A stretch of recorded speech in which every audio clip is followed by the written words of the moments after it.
अमेरिकी राष्ट्रपति Donald Trump ने दावा किया है कि अमेरिका जल्द होर्मुज स्ट्रेट पर पूरी तरह नियंत्रण हासिल कर लेगा। अमेरिकी कार्रवाई में ईरान की नौसेना, एयरफोर्स और सैन्य नेतृत्व को भारी नुकसान हुआ है और अमेरिका ईरान को परमाणु हथियार बनाने की अनुमति नहीं देगा। अमेरिका ने ईरान के साथ कारोबार करने वाले देशों और कंपनियों को भी कड़े आर्थिक कदमों की चेतावनी दी है। वहीं चीन ने प्रतिबंधों का विरोध करते हुए कहा कि संकट का समाधान बातचीत और कूटनीति से ही संभव है। ईरान ने भी साफ किया कि वो अमेरिकी दबाव और प्रतिबंधों के आगे नहीं झुकेगा। होर्मुज स्ट्रेट दुनिया की करीब 20% तेल और एलएनजी सप्लाई के लिए बेहद अहम समुद्री मार्ग है। यमन और सोमालिया के तट के पास समुद्री लुटेरों ने 2 कमर्शियल जहाज़ों को हाईजैक कर लिया। दोनों जहाज़ों पर कुल 30 क्रू सदस्य सवार थे, जिनमें 22 भारतीय नागरिक शामिल हैं। 20 अगस्त को यमन के तट से करीब 30 नॉटिकल मील दूर अदन की खाड़ी में इरिट्रिया के झंडे वाले तेल टैंकर एमटी सिबू वन को हथियारबंद लुटेरों ने कब्जे में लिया। इनमें 20 क्रू सदस्य हैं, जिनमें 16 भारतीय हैं और शुरुआती जानकारी के मुताबिक सभी सुरक्षित हैं। वहीं 17 अगस्त को सोमालिया के पुंटलैंड तट के पास कैमरून के झंडे वाले एमवी लुटुफ को हाईजैक किया गया। इसमें 6 भारतीय समेत 10 लोग सवार थे। रिपोर्ट के मुताबिक जहाज पर तुर्की के हथियार और संचार उपकरण भी लदे थे।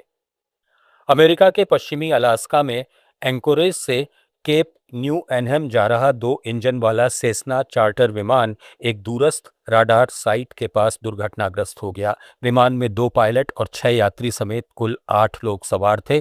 अमेरिकी अधिकारियों के मुताबिक हादसे में विमान में सवार सभी 8 लोगों की मौत हो गई। घटना के बाद एनटीएसबी, अलास्का स्टेट ट्रूपर्स और बचाव दल मौके पर पहुंचे और सर्च ऑपरेशन शुरू किया गया। ये विमान गुड न्यूज़ बे से करीब 40 मील दक्षिण में केप न्यू एनहेम की ओर जा रहा था। केप न्यू एनहेम में अमेरिकी वायुसेना की हवाई पट्टी और लंबी दूरी का राडार स्टेशन है। पाकिस्तान के पूर्व प्रधानमंत्री इमरान खान की रिहाई को लेकर पीटीआई के तेवरों में नरमी के संकेत मिले हैं। पार्टी प्रवक्ता जुल्फिकार बुखारी ने कहा कि अगर इमरान खान रिहा होते हैं तो वो सेना या army chief general Asim Munir के साथ टकराव नहीं करेंगे। उन्होंने कहा कि देश की भलाई के लिए सुलह जरूरी है और इसका मतलब हार मानना नहीं है। पीटीआई और सेना के बीच फिलहाल कोई सीधी बातचीत नहीं हुई है, लेकिन पार्टी ने बातचीत का दरवाज़ा खुला बताया है।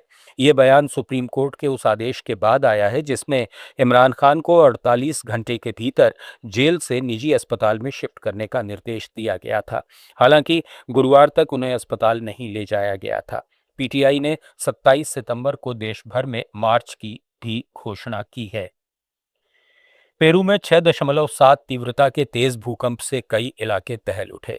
अमेरिकी भूगर्भ सर्वेक्षण के मुताबिक भूकंप का केंद्र आयाकुचो क्षेत्र के परीनाकोचस प्रांत में जमीन से करीब 66.7 किलोमीटर नीचे था। शुरुआती अनुमान में इसकी तीव्रता 7.2 बताई गई थी। भूकंप के झटके दक्षिणी पेरू के इका और अरेक्विपा समेत कई इलाकों में महसूस किए गए। फिलहाल किसी बड़े नुकसान या जनहानि की सूचना नहीं है और पेरू की नौसेना ने सुनामी का खतरा नहीं बताया है। पेरू प्रशांत महासागर के रिंग ऑफ फायर क्षेत्र में है, जहां भूकंप आम है। एलन मस्क की नज़र अब भारत के ग्रामीण इंटरनेट बाजार पर है। स्टारलिंक को लेकर मस्क ने कहा कि भारत में सबसे ज़्यादा फायदा उन लोगों को होगा जिन्हें अभी इंटरनेट की सबसे कम सुविधा मिल रही है, खासकर ग्रामीण इलाकों में। मस्क का बयान ऐसे समय आया है जब स्टारलिंक ने भारत में सैटेलाइट नेटवर्क के लिए नियामकीय मंजूरी की प्रक्रिया फिर शुरू की है।